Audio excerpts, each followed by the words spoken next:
Welcome everybody, and I begin on this sorry day by acknowledging the traditional custodians of the land on which we're all meeting.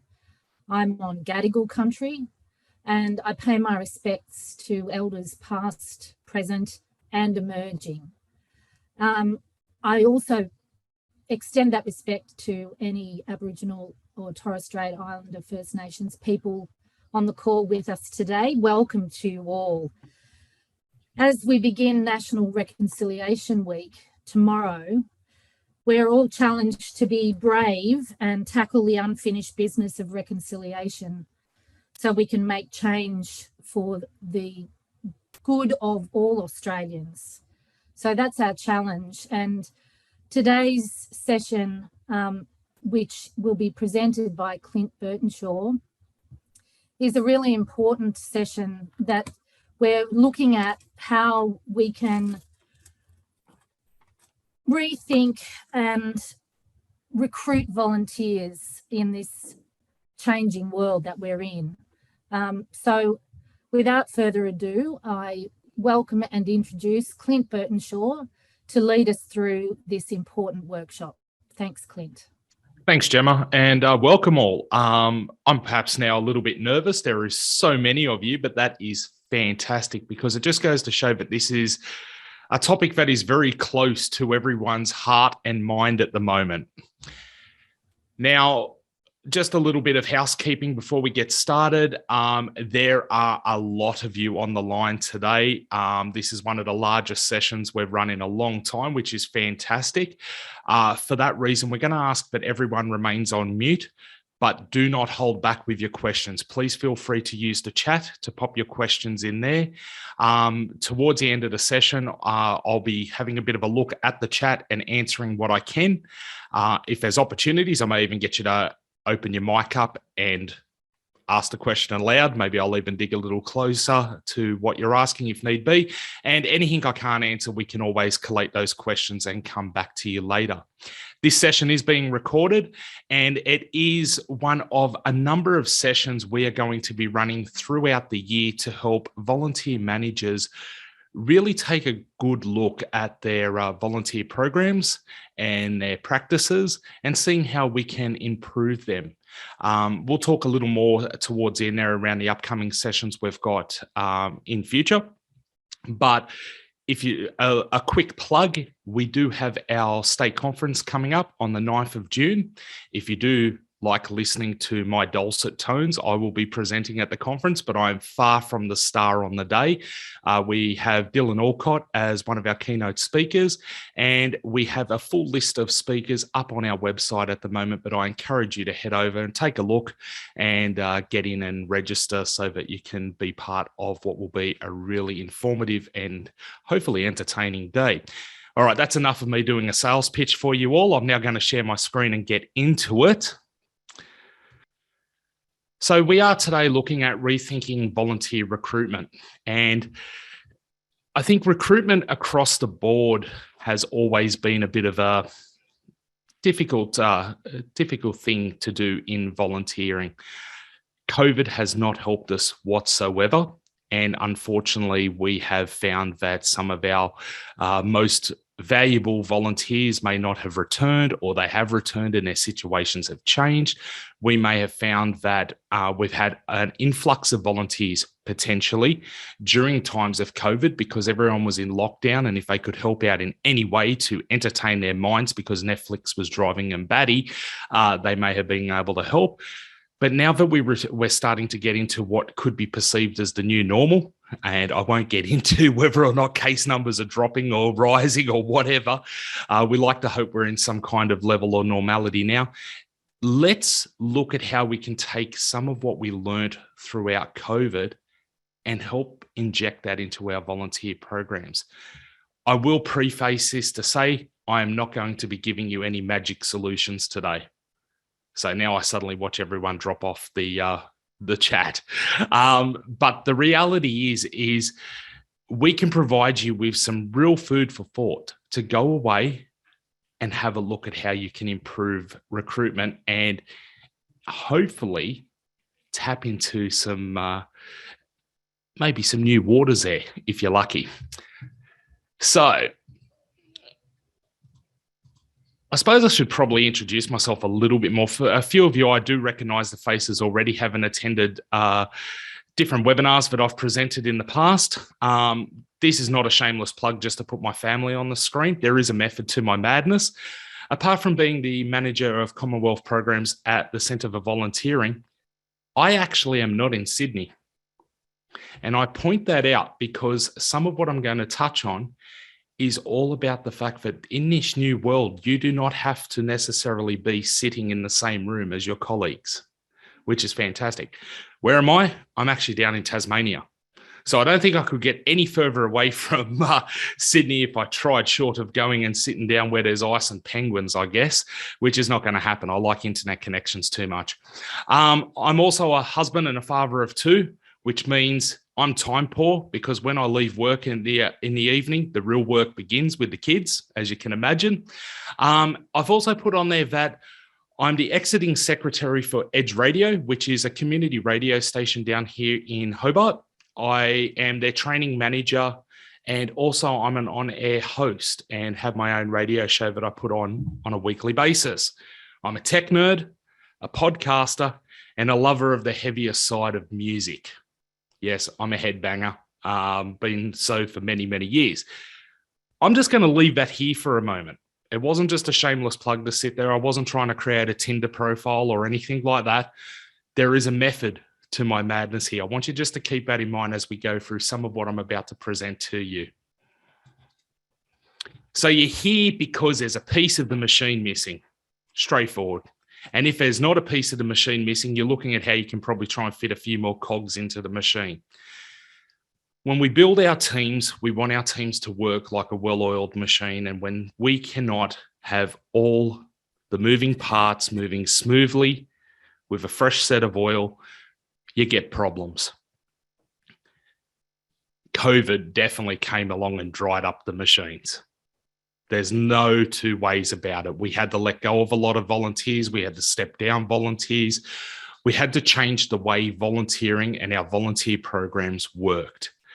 But now we want to sit there and bring them back or find new volunteers or potentially tap into new volunteer skills and ideas because our volunteer programs need to evolve.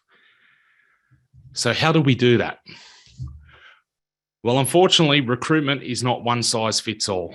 And like I said, I have no magic potions for you. I don't have the silver bullet, but I've got some pragmatic ideas I'm going to take you through. Some of this you may already know. Some of this you may have already known, but you just want to hear it up front and center, almost like proof in the pudding, if you will. And throughout this talk, I'm going to actually draw on some of the things that we've implemented at Edge Radio so that it is practical. And I'll tell you now, Edge Radio is not perfect by any stretch of the imagination, but I can relate to it quite easily because I've been involved with them now for, it'd have to be getting on 3.5 to 4 years. I've lost track. And my situation, much like your volunteers, has changed a number of times over. And I'm going to talk about that as well, and how as a station, as a volunteer involving organisation, we've overcome some of the challenges, some things that have worked, things that maybe haven't worked. And hopefully you'll be able to apply some of those as well and see that, you know, we all have to sit there and try and tap away and find different things that will work. And there is no one size that fits all. So before we get into recruitment, we need to understand, why do volunteers volunteer? And this is something that sounds really obvious because they want to help out. They want to do good. But the reality of it is that only goes so far. Now, there's a great speaker who gets around to a lot of the peak bodies, Penny York. You may have had the privilege of being involved in one of her presentations.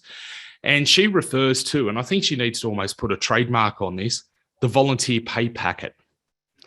In reality, volunteers are doing the work for free. But there is a pay packet involved. It's what they get out of their volunteering that is the reward, that is the pay packet. And if you can actually tap into a volunteer's motivations, you are not only rewarding them but you're ensuring they stay around. If you can promote the things that would attract someone to a role, you will find that recruitment will become easier. So let's have a little look at the motivations. All this data here is completely factual because it's all come from our State of Volunteering report. If you haven't had a chance to read it, excellent read. I do encourage you to go and download it from our website because this data is not only extremely current, but it's also relative to New South Wales in particular. So we can see on here the top three: to help others, for social connection, and to use my skills and experience.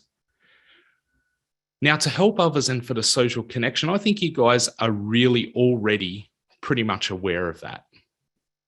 That's why we're involved in the organisations that we are, and that's why we encourage people to come and volunteer their time. It's the other motivations that we want to talk about and how you can put them front and centre to enable you to attract new talent, new volunteers. So to use my skill and experience and to develop new skills and gain work experience, they're two massive ones. And I say that because a lot of people are looking to develop their skills or maybe even enhance their skills. But if you're working a 9 to 5 and the boss is paying you to do a job, sometimes it's nigh on impossible to experiment in the role. There's too much risk. You've got to get work done. You've got to sit there and actually churn out what you've been paid to do. But in volunteering, because it's a bit flexible, or hopefully it's flexible, and you're not paying them to get something done, maybe you might be able to sit there and find ways to allow them to do something that allows them to enhance their skills or learn a new skill. For instance, one of the best parts of my time with Edge Radio was the fact that I've gotten to play with a lot of new radio equipment, and being a tech nerd, I love that. Now, if they were paying me to come in there each day, the expectation would be, come in, do the job you need to do, job's done, try and find it in your own time. But as I explained, with a young family, I don't have a lot of my own time. I have a lot of daddy time. So the fact that I can volunteer with them and go, I want to know a little bit more about how this works under here, who do I speak to? And I can spend my volunteering time potentially learning more about it so that I can help them down the track is fantastic. It also enables me to learn something that I couldn't set up myself. Now, being a tech nerd, I love to go and pick up gear and bits and pieces. But if you've ever seen the price of radio gear, you'd soon learn that that's not something you're doing off the side of the desk. My wife would kick me out of home, particularly if I'm spending that kind of cash. So for me, that's my pay packet, the ability to learn something that I would never get the opportunity to do. My other pay packet is the fact that I'm a radio host, but that was just part and parcel of being at the station. So if we understand motivations, we also need to understand what's stopping our volunteers from volunteering. And of course, we've got some data on that as well.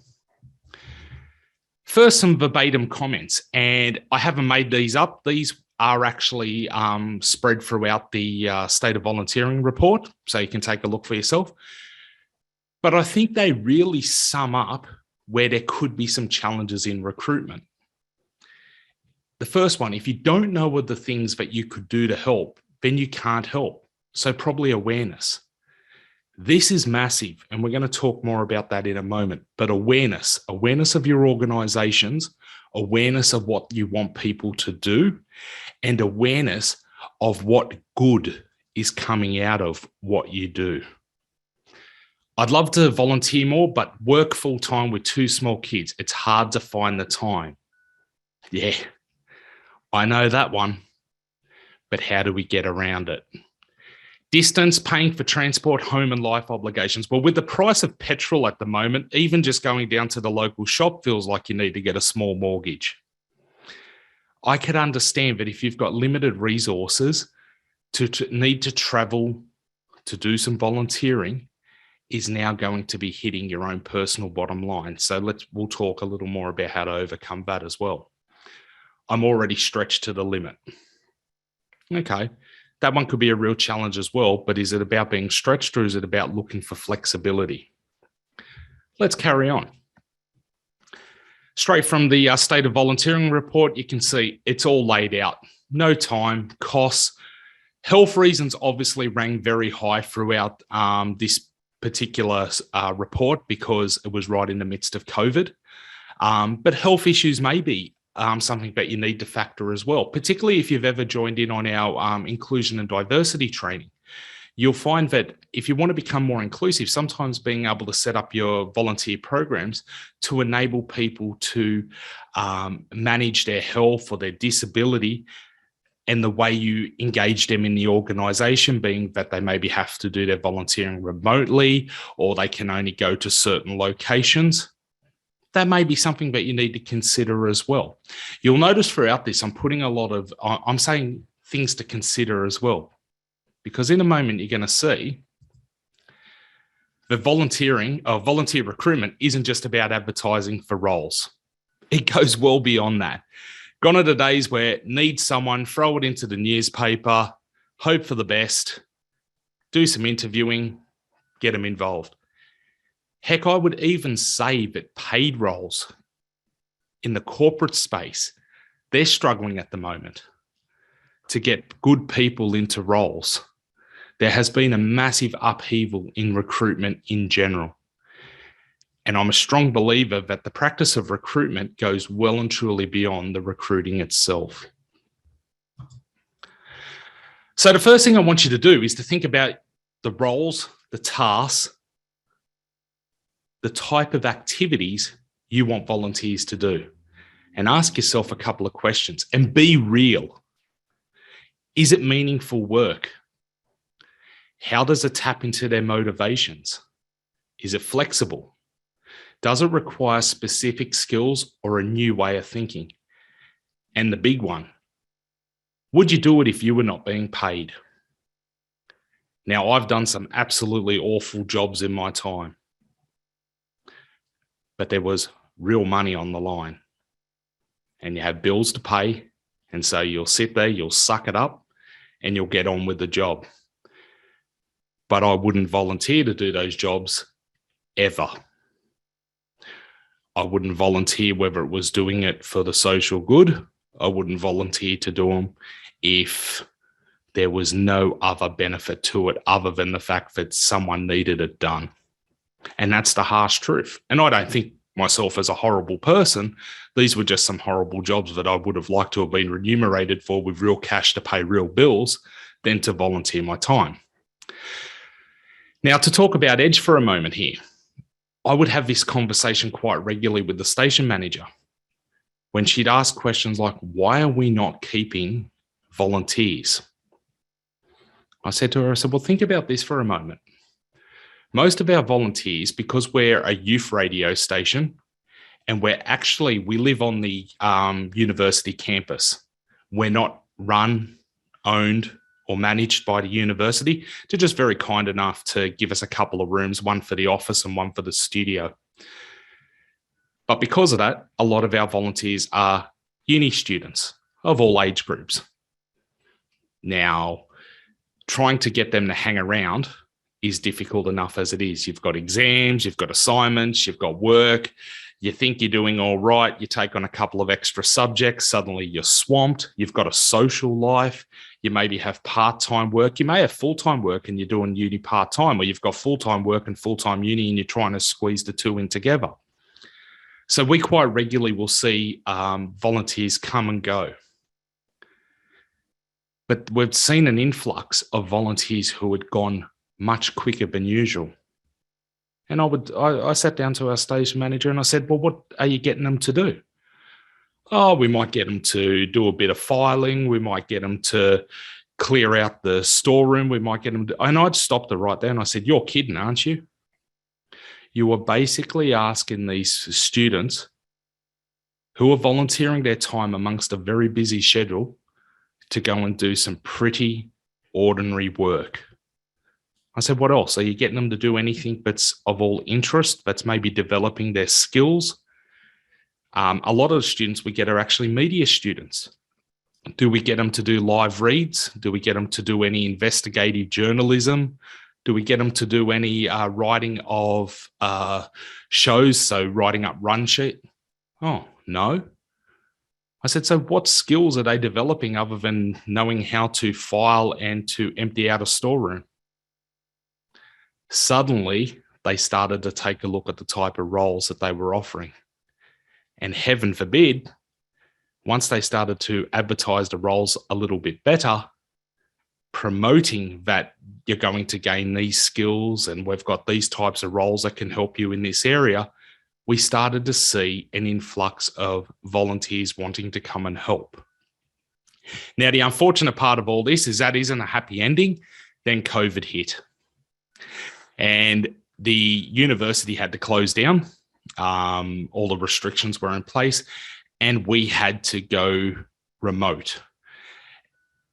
Now, that actually allowed us to tap into a whole new realm of volunteering, because we had to look at the type of roles we were offering and go, what was mission critical to the station, and recruit people who still wanted to help but could do it remotely. And you want to know something? We actually managed to keep a lot of volunteers because now we were offering flexibility. We didn't have time restrictions as to when they could do the volunteering. They could do it really any time. We just set them a time limit as to when we want things done. So if we had to have scripts ready for a sponsorship message for the, I don't know, whatever events were going on, and admittedly at that time there wasn't a lot of events, we could then make sure that they were getting out on time, but we didn't care when they did it. I know one volunteer would actually be up at all hours of the night because they were a night owl. And they'd finish work and then they'd knock a couple of hours out, writing a few scripts, and we were good to go. So let's explore that a little further. But before we do, who really knows your organisation? Have a real hard think about this. There are an absolute magnitude of volunteer involving organisations throughout Australia, let alone throughout New South Wales. And they're all doing wonderful things, and they're all offering different things. But who really knows your organisation? Now, if you're part of one of the organisations that has a really big name for themselves and you see them up in lights all the time, sometimes for the good, sometimes for the bad, that's great. But this was something that I also explored with Edge. No one really knew who we were for a time there. And it's like, well, how can people not know who the radio station was? We had actually gone through a number of years of financial trouble. And because of that, a lot of the focus on promoting who we are and what we did went by the wayside. So attracting volunteers was extremely difficult because people didn't even know we existed. And then when people were aware who we were, the common thing I would hear from people is, I don't want to volunteer. I don't want to be a radio host. Well, there's a lot more to radio than just getting on the air. I promise you that. We had a real issue with not promoting what we do and what the benefit was that we bring to the community. And I noticed that with a lot of organizations. As someone who had spent best part of my working career in the corporate space, in the last sort of 10 years, I've been working with not-for-profits. And it's amazing how many organizations pop up who I wouldn't have a clue who they are. I'll go to their website and it doesn't tell me a lot. I'll have a look at their social media channels. There's nothing on there. Occasionally you might promote an event, but there's nothing on there to show what the outcome of the event was. What good are you bringing to the world? How are you making the organization and the roles that a potential volunteer do look sexy? What is attracting them to come and volunteer with your organization? We've already established they've got limited time. And we've already established that their motivations need to be tapped into. So now they want to volunteer, but how do you bring them to your doorstep? You're going to have to promote yourself. So get out there, show off a little bit. And this is the greatest day and age to show off. We have online platforms coming out of the wazoo. Facebook, LinkedIn, Twitter, Snapchat, YouTube, Instagram, TikTok. Now, please, I'm not encouraging that you all get up there and start doing TikToks. You won't see me do a TikTok to save my life. No one needs to see that. No one wants to see that. But we've got social media platforms out there that are targeting and are working towards all different demographics. And they're free. Now, yes, you've got to put up with some of the rubbish that comes along with social media, and that's a discussion for another day. But they are free, and they're a great way to push it out there. And you can then also boost a lot of your posts very cheaply and get the awareness out there. So when you do something really awesome, like have a great event, get it on social media. Now, here's the thing. We're all carrying really powerful, most of us are carrying really powerful computers, mini studios, if you will, in our pockets, smartphones. They're already linked to social media if you put the apps on your phone, and you can get great video, can develop excellent tiles, social media tiles and posts all from your device. So you can be at an event, whether it be a mass event that's planned, whether it be a conference, whether it just be a day in the back office, doing what you do, having some fun and laughs. Grab some footage of that, take some photos and spread the word over social media and build your awareness, generate some hype. Because then when someone is thinking, I want to volunteer, you're at the front of their mind. And that is going to help. Now, on top of that, you need to then also promote the benefits of volunteering with your organization. Talk about the flexibility. If you've taken the time to think about your programs and how they could be flexible, promote it. Do they have to come into a set location every day, or can it be done remotely on hours that suit them? If it can, promote it. If you are enabling them to build a portfolio of skills and references, promote that. Here's a perfect situation. A volunteer who is potentially considering a career change.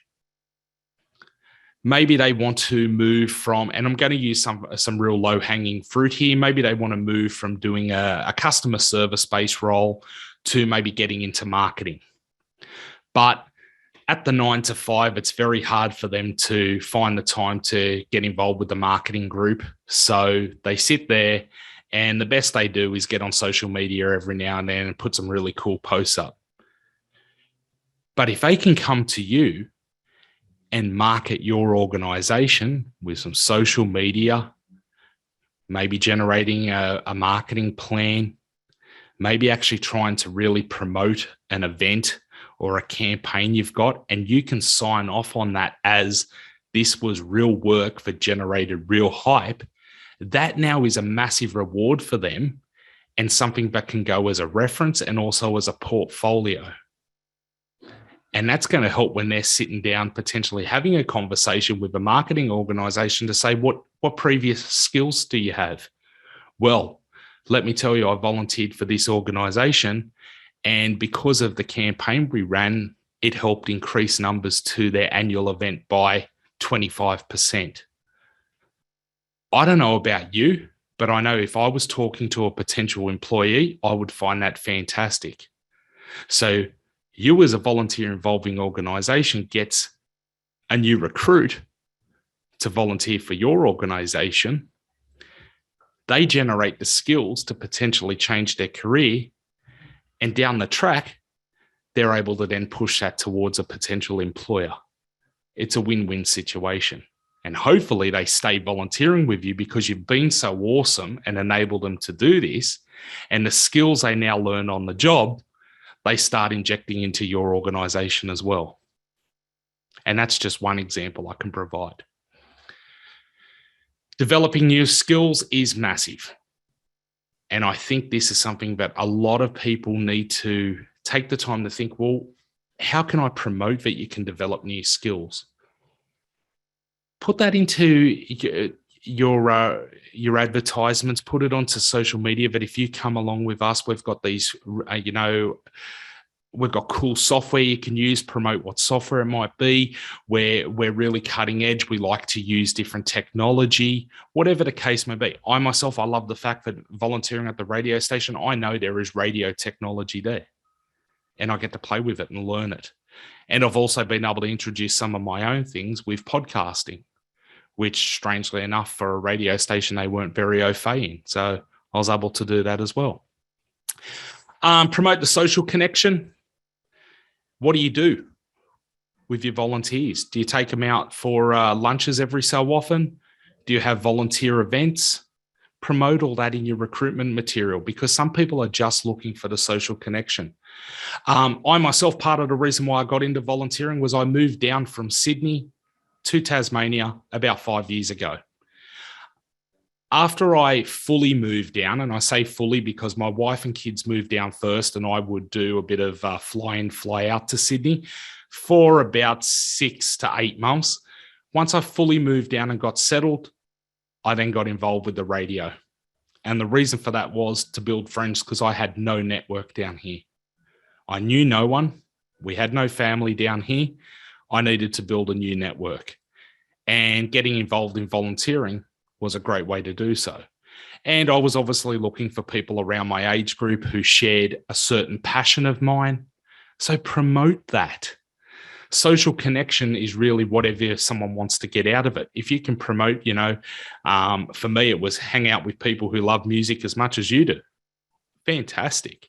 And a lot of the times our conversations are just talking about upcoming shows and gigs and different bands and whatever else. And I love that. And it actually works, because one of my closest friends down here now I've made for the station, and he's also a colleague at the Centre for Volunteering now as well.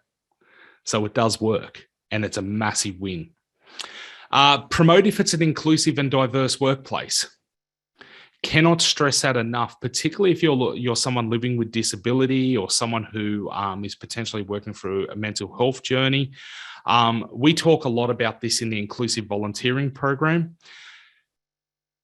A lot of volunteering opportunities don't promote that they are inclusive and diverse. And if you're already a little bit too shy to wade through the various different volunteering opportunities to potentially find out that maybe it's a fit, maybe it's not, because of whatever lived experience you have, can be a real challenge. If you can put that up front and center and break that barrier immediately, you're going to find that it's going to tap into a whole new realm of potential volunteers. Promote the rewards and recognition. And heck, if need be, just promote that there might be free coffee on there. The amount of times I've worked for free coffee is unbelievable. So if you can promote something like that, that could be just enough. The social connection, come and learn some new skills and have a free cup of coffee with us. Fantastic. Could be enough to win someone over. As I say, recruitment is not one size fits all. And when you're tapping into people's motivations, they're varied, just like the people we want to get involved. So where are you looking? And one of the things we learned from the State of Volunteering report is that word of mouth is still huge. But one of the greatest problems with word of mouth, and I'm not saying it's a bad way to go, some of your best advocates for your organization will promote via word of mouth to their friends, to their networks, maybe via their social networks as well. The only problem is that it can sometimes mean that you get more of the same over and over again. So if you're looking for tapping into a new pool of volunteers, sometimes word of mouth can actually play against you. You may find that They're all of the same age, the same demographic, the same skill set. And so as such, if you're trying to broaden your volunteer programs, if you're trying to broaden the range of people who are volunteering with you, you're going to have to go further than word of mouth. But do not shut the idea of word of mouth down, because advocates are always going to be great for business. Go via social media, go via the website. These are two really good ways of getting the word out there. But again, think about how you're actually putting your posts up. Who's looked at their Facebook feed? And just for those who have got their cameras on, who's looked at their Facebook feed recently and just gone, oh, so much garbage, and just kept scrolling? I know I have. There is so much trash on Facebook at the moment. There's so much trash on social media at the moment. It's unbelievable. Your posts need to stand out. Now, it's easy enough for me to say that. We've actually got some upcoming sessions in the future on social media. But the biggest way you can make them stand out is to make them not so boring. Nice, big, bold writing on there that's easy to read, that catches the attention. Colors that are vibrant. Don't put too much words on an image, and keep then what you put in the actual post itself short, sharp, succinct, but really engaging. And you'll find that people will actually sit there and stop, hopefully, and have a look. And if you can, put a video on there. And you're probably like, but Clint, I have never learned how to do a video in my life. There are fantastic tools out there that if you've ever put a PowerPoint together, you can use. 2 tools I highly recommend, and this has only a sort of a little thing to do with recruitment, but I'm going to give them to you now because I swear by them. I use them on an almost weekly basis, if not daily, depending on what projects I'm on. Canva and Biteable. And neither company pays me money to promote them, so you know that it's coming from the heart. Canva is the most awesome tool for putting together pieces of art. Social media posts, flyers, marketing material, whatever, it is phenomenal. And if you're like me, where you only really see in 16-bit color mode, old school Windows, dress generally in all black and have no idea what colors go together, Canva is a godsend because it sits there and has fantastic templates you can work off. Find something that suits where you're going with it, swap out the text, swap out the images, and you've got something that looks like it's been done by a pro. And you don't have to worry about, I have no idea how design works. And Biteable, it's as easy as putting slides together, and suddenly you've got something that's animated.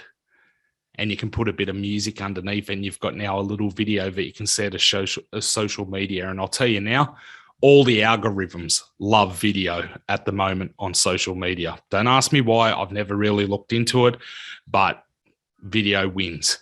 And if you want to see what a Biteable video looks like, take a look at some of the short animations we've got over at the Centre for Volunteering. And you'll see that there's a bunch we use with very, I call them my Simpsons characters. They're sort of they don't really look like they're from any particular background or generation or anything like that. And they're non-offensive, very easy to slip in. They do all sorts of little animations like wave and point to things and do all that cool stuff. And you can use that to promote your organization as well. And particularly if you're trying to recruit for people, something like that might be able to tell more in a 30-second video than what you can put onto a page and be more engaging. So spread the word, folks, is the key here. Word of mouth works, but don't let it be your only tool. Community notice boards, flyers, street press. When I say street press, if you've ever gone past a JB Hi-Fi, which I'm sure you all have, the newspaper that sits out there in Sydney, I think it's called The Music. It used to be Drum Media. I think Sydney still has about 3 different street presses. They're great, and it's usually advertising them is not all that expensive, particularly for not-for-profits. Community and local newspapers, and even, I know here where I'm in Kingston in Tasmania, we've actually got a couple of local newspapers, but then we've even got the very, very, very local almost classifieds paper, which is still being printed on A4 pages like it's just come out of a laser copier. But would you believe the readership on that is phenomenal for young and old.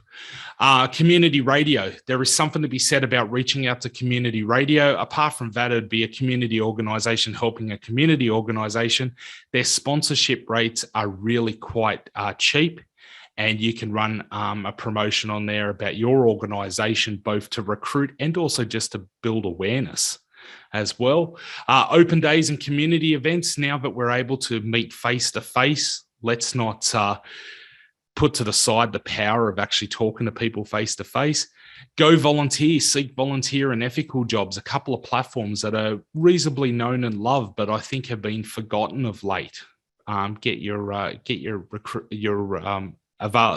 available jobs online there. And the Centre for Volunteering can help you out as well. Reach out to us. Members are able to get some volunteer referral service work done for you for very, very cheap as well. Here's the most important message I can give you. Pick a method or method that will reach the volunteers you want to attract. Think about the types of roles you're offering. Think about what work you want done, what you want to achieve out of it, and target the methods that you think are going to bring those people in. When it comes to something like social media, it's even more important. Go to the platforms that are going to attract the volunteers you want. Facebook is extremely popular, but the younger generation are starting to really move away from it towards Instagram, Snapchat, and heaven forbid, TikTok. Twitter will generally attract you people who are a bit more technical. And you may find that if you've got a technical project or even you need a social media person to come on, Twitter could be where to go, and make sure you know your hashtags and the like. LinkedIn is still the professional network. Get something on YouTube if need be. You can set up a reasonably easy YouTube channel for free. And now that I've given you the tools like Biteable to sit there and put little videos together, plus you're going to be running around with your smartphones filming all the really cool stuff you do within your organization, start posting them up to YouTube. You don't have to host your own videos on your website. In fact, as a nerd, I'm going to tell you, you don't want to. It's going to be more pain and suffering to try and host your own videos on your own site. Link everything to YouTube. Get it out there. Get out there as far and wide as you can, and you'll find that you'll start tapping into a greater audience of volunteers.